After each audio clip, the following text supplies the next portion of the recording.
Oui, vous le savez, peu d'universités font remonter les maquettes de master, très peu font remonter les maquettes de master du ministère.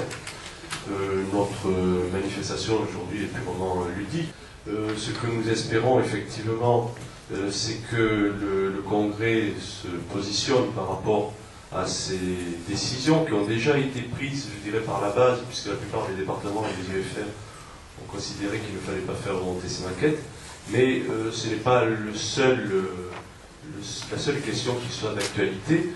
Notre objectif, pour ce qui nous concerne, n'est pas de bloquer le Congrès, loin de là, hein, vous avez compris. Il s'agit de faire une petite parade, et puis nous allons d'ailleurs réinaugurer l'UFR Lettres en UFR Princesse de Clèves, donc on va dire plutôt dans une journée festive. Hein.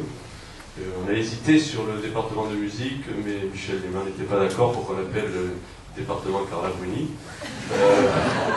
Mais depuis à peu près 2 mois maintenant, des départements, dès le mois de décembre en philo, jusqu'à lundi dernier au conseil de l'UFR d'histoire, ça fait un nombre important et conséquent de motions et de conseils restreints, qui vont à peu près toutes dans le même sens, et je dirais même que, vous le savez certainement, elles se sont un peu durcies sur la fin, puisque certaines motions demandent carrément le retrait de la LRU. Donc, Monsieur le Président, cher Monsieur le Président, je te transmets donc les motions de l'Université de Toulouse et le Mirail. On a mis d'ailleurs celle aussi du conseil d'administration, tu dois les connaître. Nous souhaiterions que ces motions puissent parvenir à Madame la Ministre, car il n'y a pas que les sociétés, il y a aussi globalement, je dirais, les enseignants, excusez-moi de dire de base, les piatos qui se sont manifestés et qui ont été solidaires, et les étudiants maintenant, qui ont bien compris que leur avenir passait certainement par une remise en cause de ce projet de masterisation. En ce qui concerne les débats, ils ont aussi porté énormément sur les statuts, sur le statut de l'enseignant-chercheur, avec cette dernière évolution qui laisse envisager que l'enseignant-chercheur sortirait de la fonction de fonctionnaire d'État. Donc notre souhait, ça serait réellement que ces motions remontent au plus haut niveau, et l'autre souhait, ça serait aussi qu'elles soient sur le site de l'université, puisqu'il y a quelques motions qui sont, mais elles ne sont pas toutes, et beaucoup de collègues ou d'étudiants nous interpellent, le département, qu'est-ce qu'il a dit mais que le mouvement actuel ne se limite pas à ça, il est beaucoup plus large. Je l'ai dit hier à la réunion des enseignants aussi. Il y a, c'est bien la LRU qui est à la base de ce mouvement et qui pose problème. Et je voudrais rappeler que les revendications actuelles que nous portons et qui, on l'espère, feront partie des débats du Congrès, doivent porter aussi sur les revendications des biatos. Les motions et complétées par celles qui manquent seront remises, adressées à la ministre, au recteur, à son représentant, donc, et mises sur le site.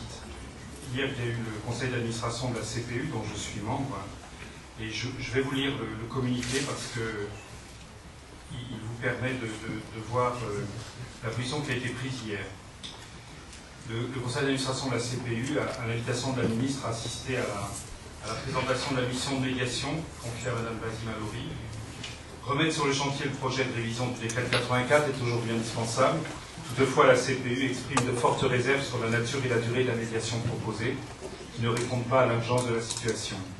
Des auditions très nombreuses ont déjà été réalisées par la commission Schwartz et la CPU souhaite que s'ouvrent rapidement des négociations et concertations dans lesquelles elle tiendra toute sa place.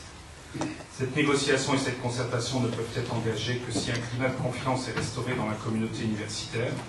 Cela suppose le rétablissement des postes supprimés, une augmentation pluriannuelle du nombre des emplois et la refonte du modèle d'allocation des moyens. Cela suppose aussi une meilleure prise en considération des résultats de la recherche française et de la compétence de ceux et celles qui la font, dans les prises de position publiques des plus hautes autorités de la République. Cela suppose enfin une gestion mieux maîtrisée du temps des réformes, la confusion croissante engendrée par la précipitation dans laquelle la réforme de la formation des maîtres a été engagée, en compromet gravement la qualité. Le CA de la CPU demande donc solennellement à Xavier Darcos, ministre de l'Éducation nationale, de repousser à 2011 la mise en place des nouveaux concours de recrutement. Évolution du statut des enseignants-chercheurs, moyens humains à la hauteur des nouveaux enjeux, considération des personnels et qualité de la formation des enseignants sont les conditions indissociables d'une université publique moderne, efficace et autonome à laquelle la CPU est attachée. Ayant participé à la rédaction de ce communiqué, je voulais indiquer que, bien évidemment, c'est des choses que j'ai défendues. Pour la remontée des maquettes, je l'ai indiqué avant que vous arriviez, nous avons adressé une lettre vendredi au ministère en indiquant que nous ne ferions pas en l'état actuel remonter les maquettes.